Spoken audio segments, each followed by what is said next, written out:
Welcome to Autoblog's live coverage of the 2017 Frankfurt Motor Show. This is one of the best times of the year. It's auto show season. We've got people on the ground in Germany and here in Michigan in the studio. We've got Reese Counts and I'm Greg Migliori. How's it going, Greg? I am psyched. This is it's auto show season. We've got lots of cool cars, lots of cool news coming from the floor in Frankfurt. So let's just jump right in.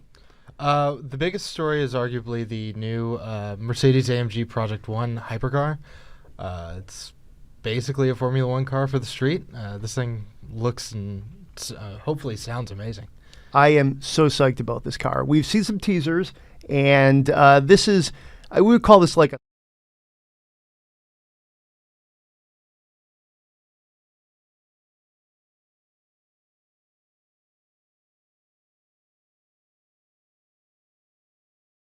Probably still a little concept-like, but I mean, it's a supercar, so they can kind of get away with weird styling and like aggressive features. So, yeah, I agree. I think this is pretty close to what we'll see.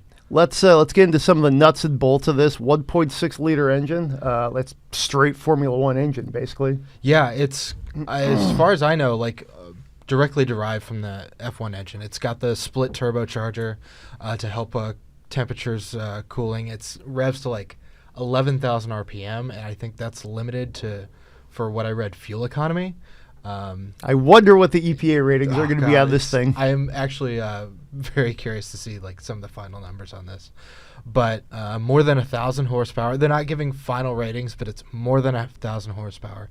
Top speed's going to be greater than 217 miles an hour. One of the cool facts is 0 to 124 in 6 seconds, which is faster than most cars hit half that. And, Right. I think they said it's faster than the Bugatti Chiron. That's what they're claiming, or what we're sort of extrapolating. So I'm really excited about this car.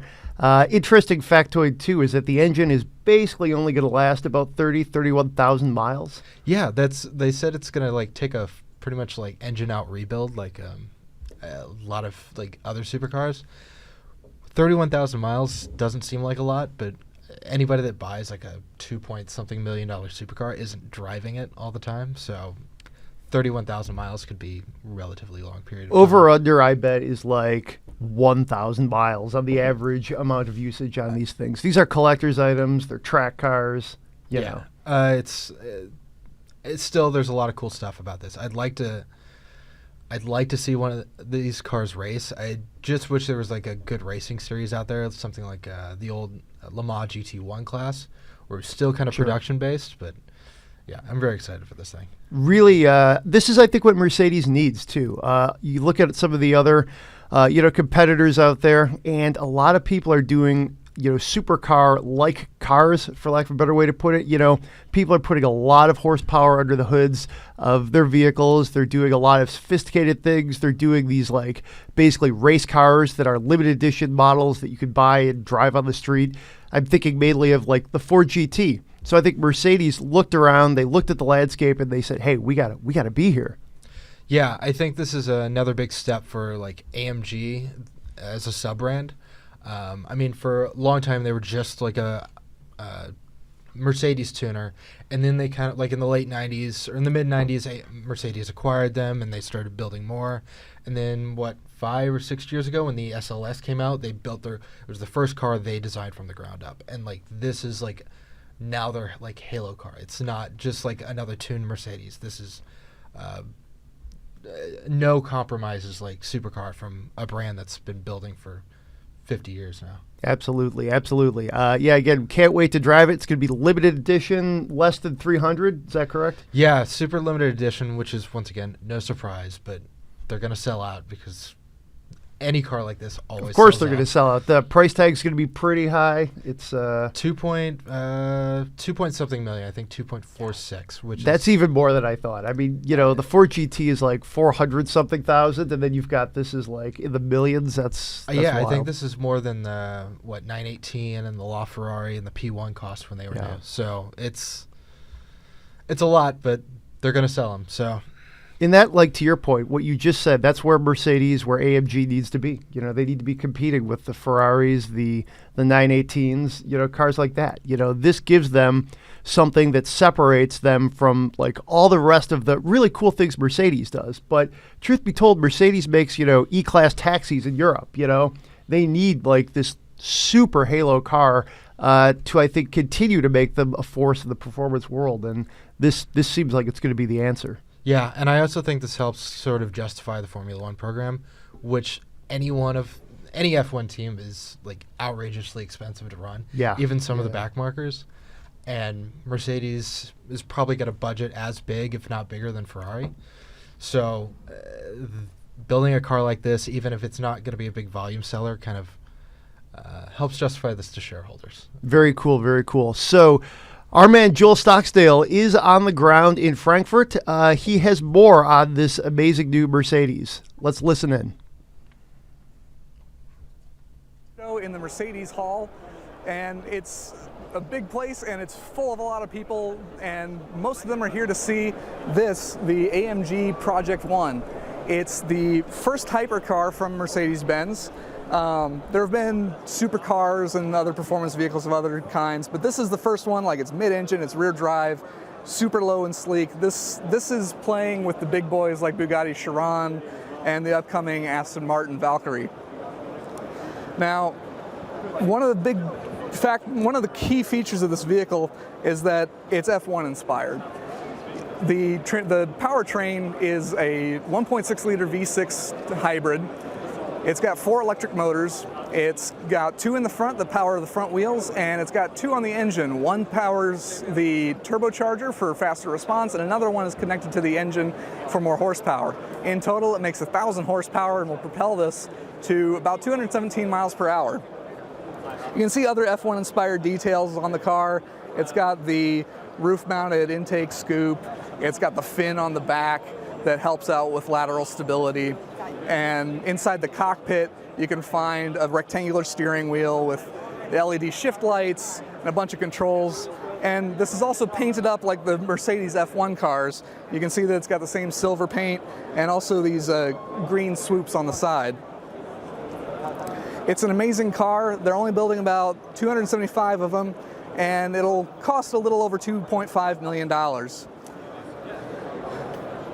So, from the Frankfurt Motor Show, I'm Joel Stocksdale, and back to you guys. Thanks, guys. I'm Joel Stocksdale.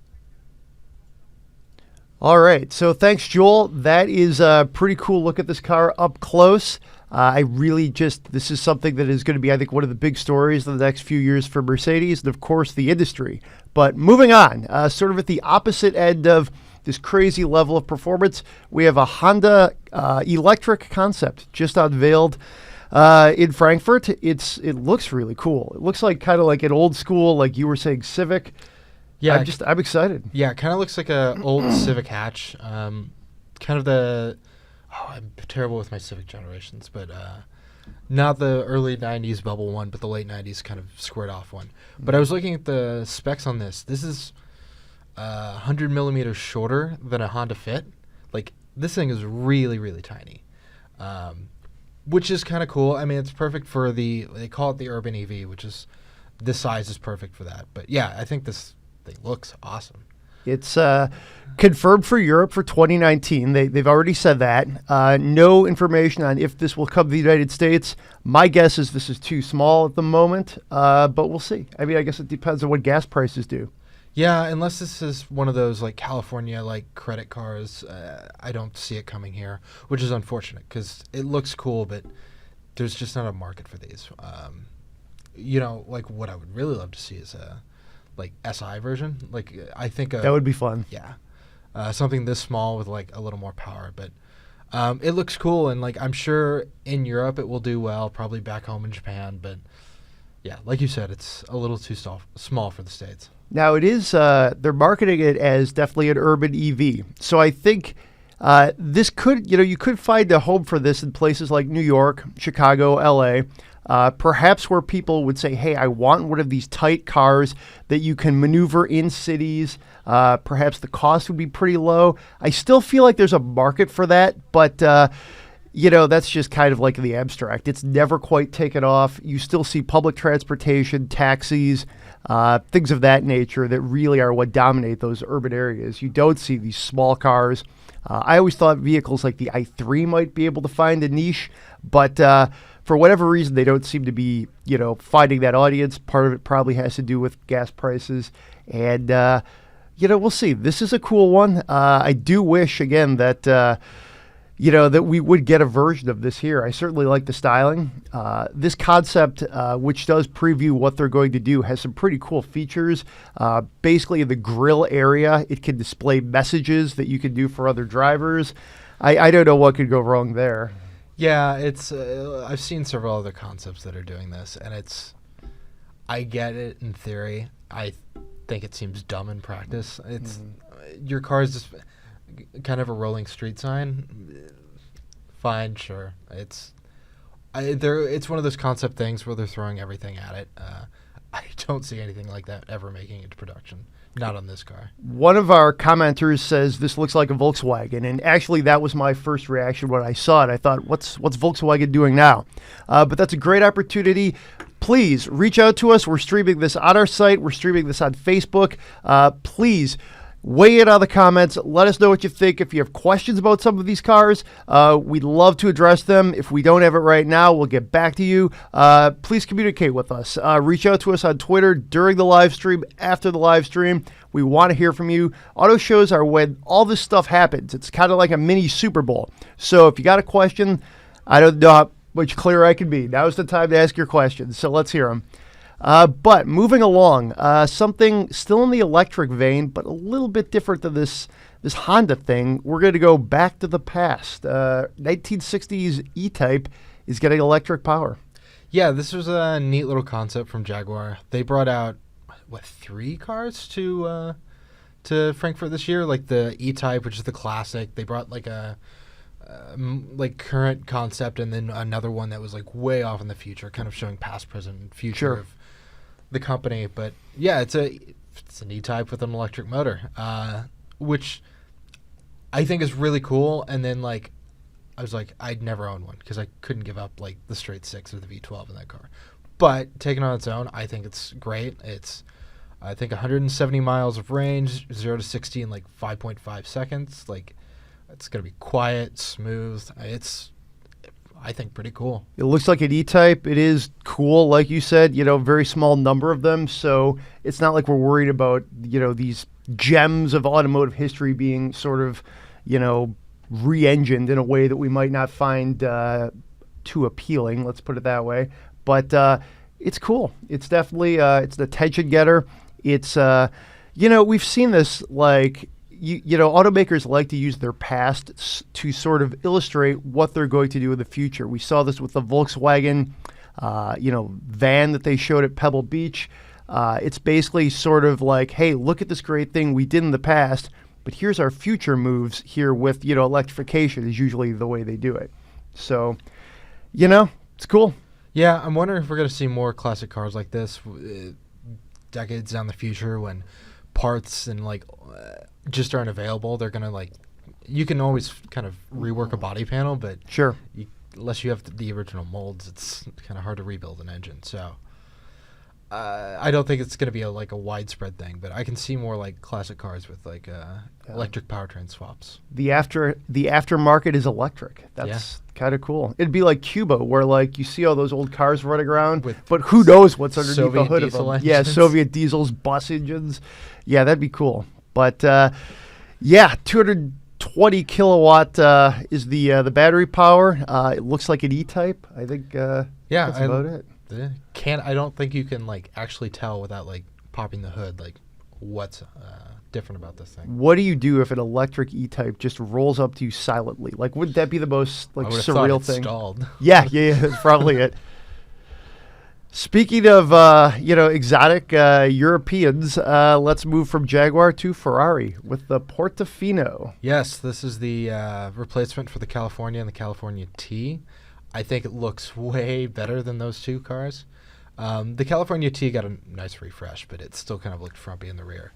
This thing is beautiful. It's got the 3.9 liter turbocharged V8 that's in the California T, and then the 488 and the 488 Spider. In this application, it's 591 horsepower and 560 pound-feet of torque. So now Ferraris used to all be high-strung, but now that they're all turbos, they've got tons of torque. Yeah, this is the entry-level Ferrari for what it will at a $200,000 price tag. But yeah, I know there's a lot of people that kind of think supercars are boring, but this isn't really a supercar. But yeah, I'm really looking forward to this. This is one of the better refreshes that I think Ferrari has done in recent years. I was looking at the photos the other day and I thought, wow, this car looks so much better than the California. Just that was like immediately I thought, wow, I almost didn't even recognize it. I think changing the name is a pretty good move because it really changes the conversation. It's going to have the right powertrain. This is the first time I think I've really been, and sure, driving the California was fun. It's awesome. It's driving a Ferrari.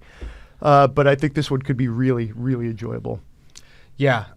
It's Ferraris of late, I like the design of a lot of modern Ferraris. I really like the Superfast. I like the 488.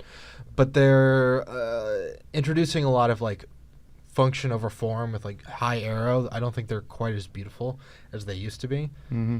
This thing looks really good. It does look good. It seems like they've finally got a good blend of getting all the aero and downforce and efficiency that they want, and still making it look like a super sleek, in this case, hardtop convertible. I also think they've managed to package the hardtop in the rear without making the rear deck super high like it was on the California T. Well, they cleaned it up too. The California T was, the earlier versions of the California, there was a lot going on with the design of that car. Chisels, it was curvy, the proportions were kind of off. It was still a good-looking car. Yeah. But a lot of people, I think a lot of enthusiasts thought, man, that's a weird look for Ferrari. And it just, there was almost too much going on, I think. Yeah, there's a lot of lights in the rear, and but this one's far cleaner. It looks like a smaller Superfast. The Superfast is a really big car. I mean, the big V12 Ferrari GT cars are all far bigger in person than they look in photos. And I think I haven't seen this one in person, obviously, but I'm thinking it's going to be a lot more compact than the California T was relatively small, but I wasn't a huge I liked the California T, but if I was buying a Ferrari, I wouldn't have considered. I would have gone a used 458 or something. I think if I was getting into it, if I had the means, I think I could own the Portofino. So yeah, I think the name is very cool.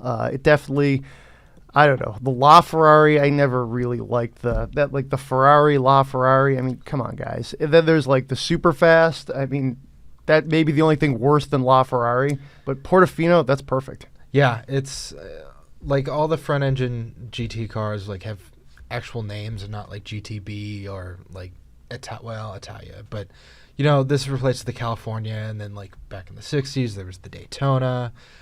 The location-based Ferrari names, I think, are all pretty cool. I like California as a name, not necessarily the car so much, but yeah, Portofino I think really sounds good. So shockingly, we like the new Ferrari. Yeah, that's a stunner. Let's go to some reactions here. A lot of people weighing in on a lot of different subjects that we've covered so far.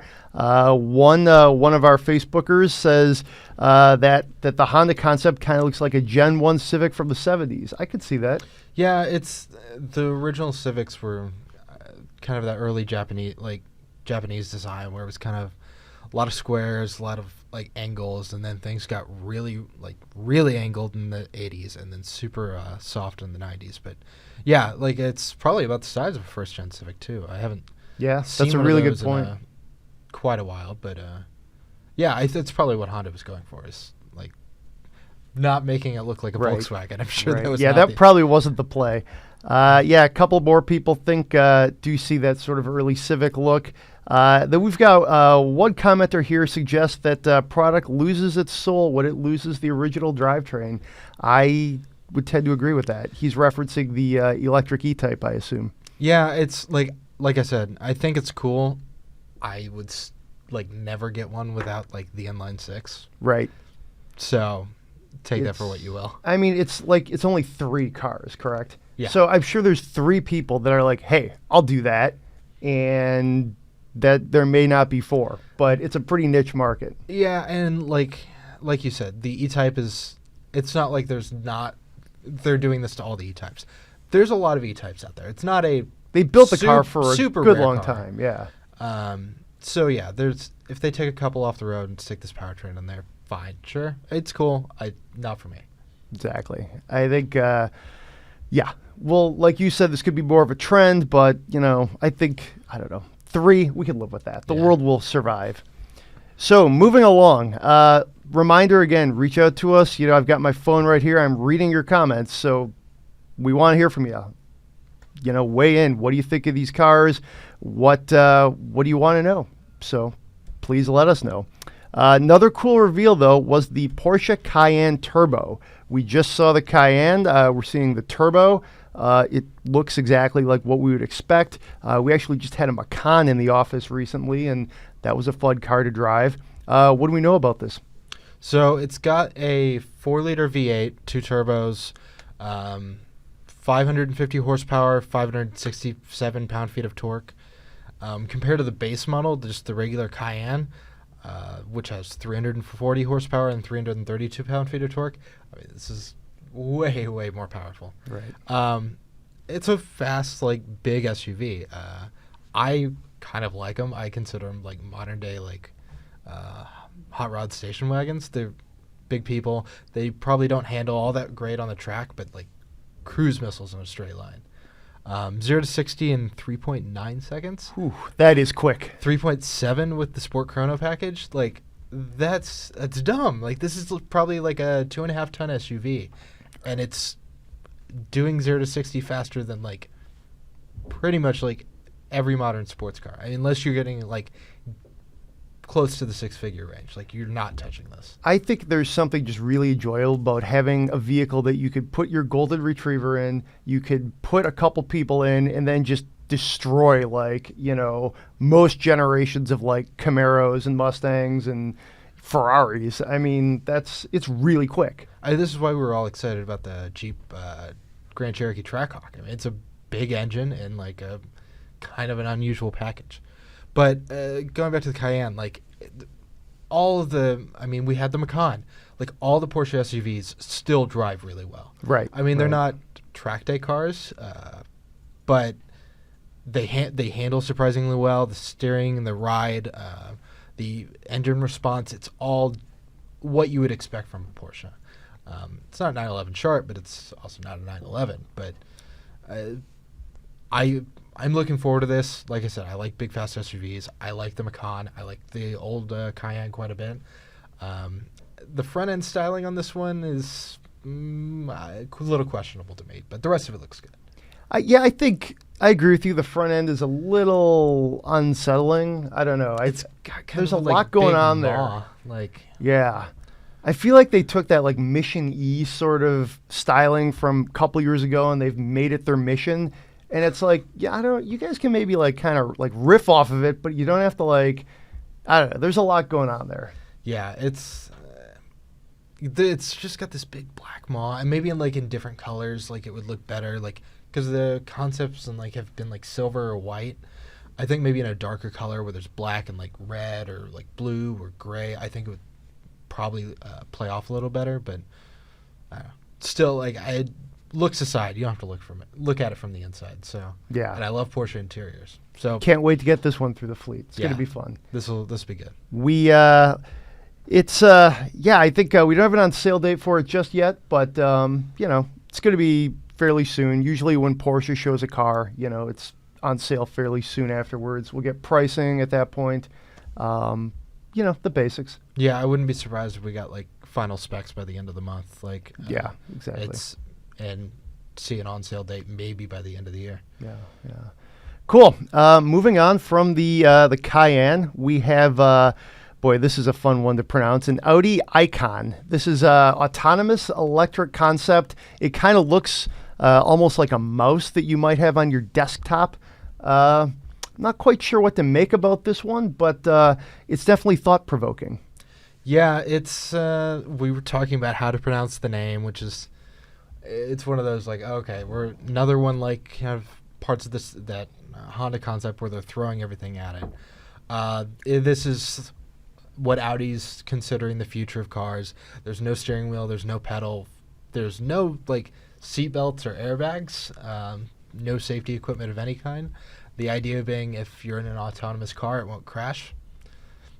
I question that, but I'm a little nervous about that. It's a concept. It's a concept. So sure. Be all right.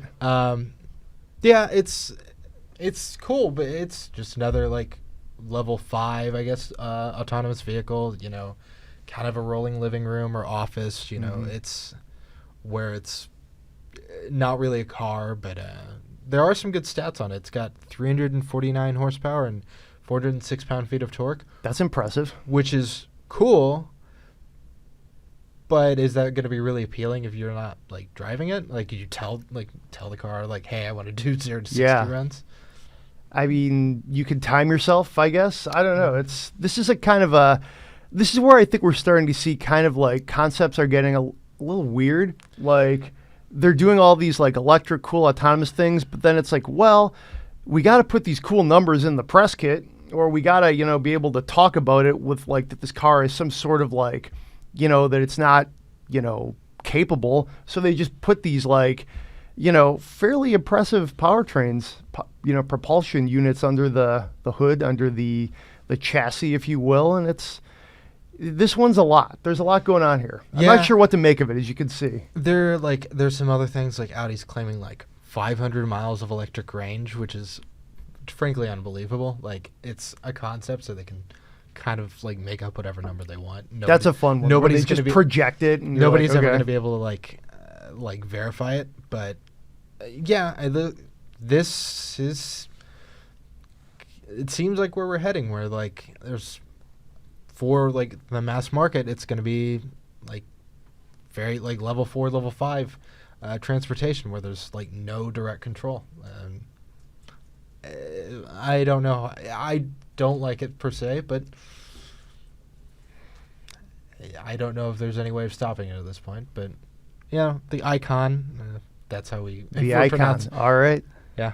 I think this one's a bit of a head scratcher for us, so we are going to toss it to our senior editor. He's in charge of Autoblog Green, John Belt Snyder. I think he can make a little bit more sense of this concept. He's in Frankfurt. Thanks, guys. Behind me, this is the Audi Lane concept. It's an evolution of the Audi e-tron. It's an all-electric and level 4 automated self-driving car. That means it can take over most of the driving duties from you under certain conditions. It can change lanes and pass other cars on the highway. It can also park itself, drop you off, go get itself washed or charged, and then come back to you when you need it. It's a pretty cool car, but Audi has something even cooler on the stage if you want to follow me. This is the first day of the Frankfurt Motor Show. So as you see, it's very busy. People from all over the world, car makers debuting all sorts of things. But right here we have the Audi Icon. It's a fully automated self-driving vehicle, all electric with a range of up to 800 miles. It's got a configurable interior so you can sit and turn and talk to your passengers. You can take a nap. It's meant to give you time back from your day, time that you would normally spend focusing on the road and commuting.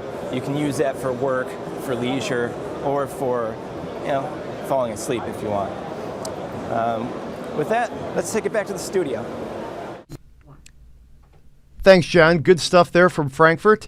So we're going to start to wrap things up here. If you have any questions, now's the time to get them in because we're going to wrap it all up here. Really interesting show so far. So we're doing this at 9 o'clock, about 9 o'clock, first press day. In Germany, the show is basically starting to wrap up day one of the pressers.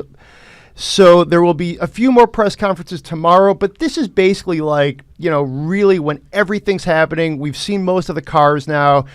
So this is when, we're kind of going back to the drawing board, trying to make sense of it all. So lots of cool stuff. Again, get your comments in. Reese, some themes of the show. What are we seeing this year?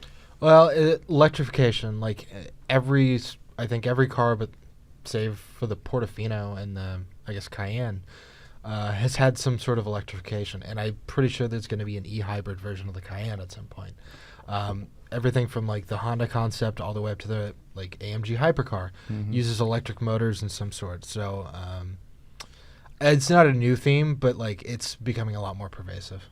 I think it's there's no mistake that we're seeing electrification here at the Frankfurt show. This is basically the first show of the auto show season. So car makers are trying to show the world what they're capable of. They want to show specifically governments in the markets where they sell their products, hey, we can do these forward-thinking technologies. We're listening to consumers. We want to abide by your regulations. And, this is a showcase for this type of technology. Yeah, this is the German automakers like home like show. It's like Detroit here, like with all the U.S. companies, like they've got to bring out the big guns, and like if with AMG, it's that with Audi's brought the big concept, Porsche, it's kind of an expected thing, but the Cayenne Turbo is still like hugely important vehicle for that company. So yeah, it's a big show for the Germans. There wasn't much of a, other than the Honda, there wasn't much of a really European presence, but yeah, it's a big show, and like you said, kicking off the auto show season. It's interesting to see that, to your point, the Japanese and the American automakers did not really do a lot at this show this year.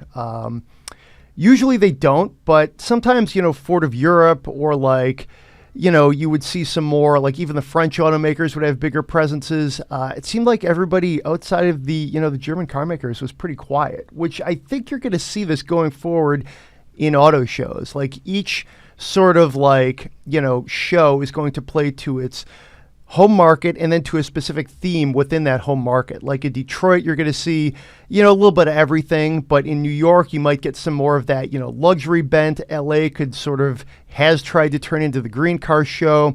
I think, Japan will definitely be the home show for the Japanese automakers. And then, maybe Geneva just kind of becomes that sort of catch-all auto show, which it traditionally has been. So interesting themes this year out of Frankfurt. Yeah, like to your point, like I was at Geneva this year, and that was a huge, huge show. Tons of big reveals. I think we had like trouble narrowing down the list to what the top 5 were. Absolutely. And I think that's probably going to be like the one big worldwide show. Like you said, everything else is going to play to general markets.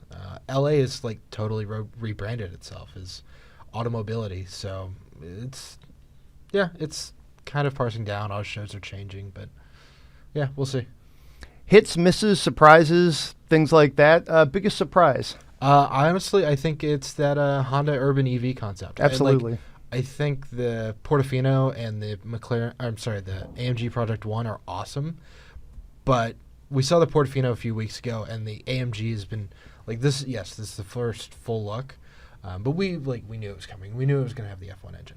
The Honda Urban Eevee, it's for me it hits 3 things. It looks awesome.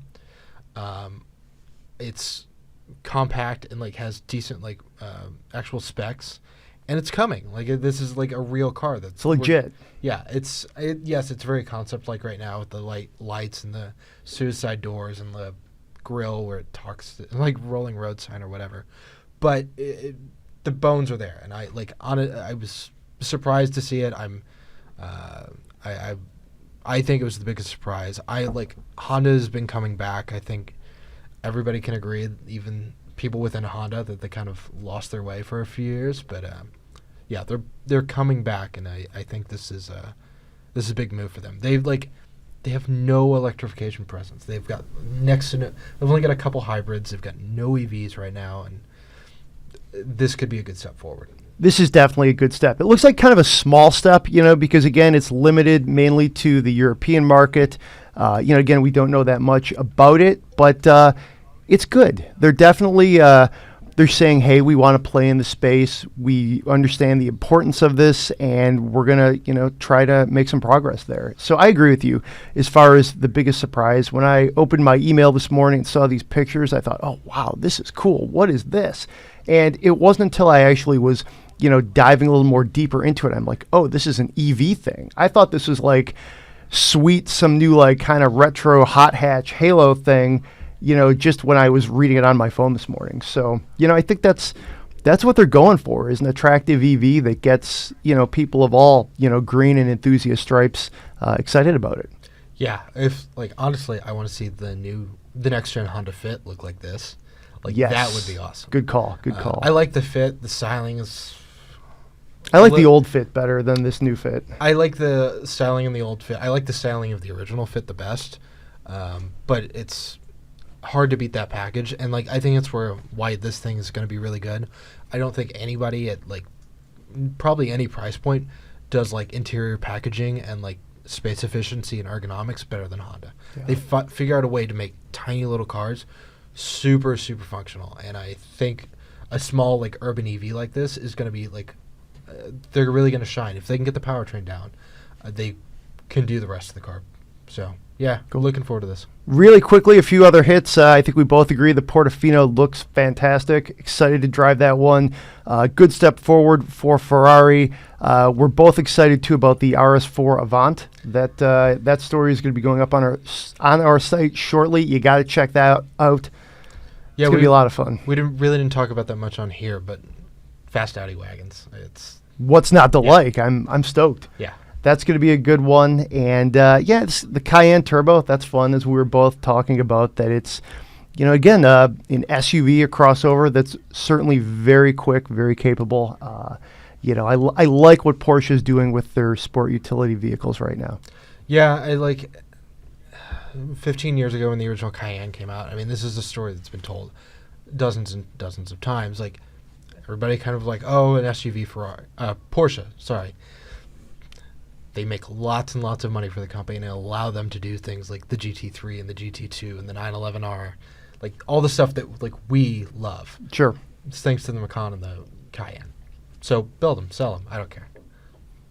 Fair enough. Yeah, I think it's it's an interesting show. I don't see too many misses. I think we'll have to kind of delve a little deeper into some of these vehicles. The Audi Icon's a little weird, but I wouldn't call it a miss. A lot of kind of weird concepts this year, and cars that again, they're doing a lot of different things, but nothing that I found truly offensive or anything like that so far. Yeah, there was stuff that's not necessarily bad. I just don't think it was anything that we haven't already seen, kind of like the future Jaguar EV concept. It was cool, sure, but everybody, the Icon, everybody's kind of doing their autonomous future electric car, and this just happens to be Jaguars.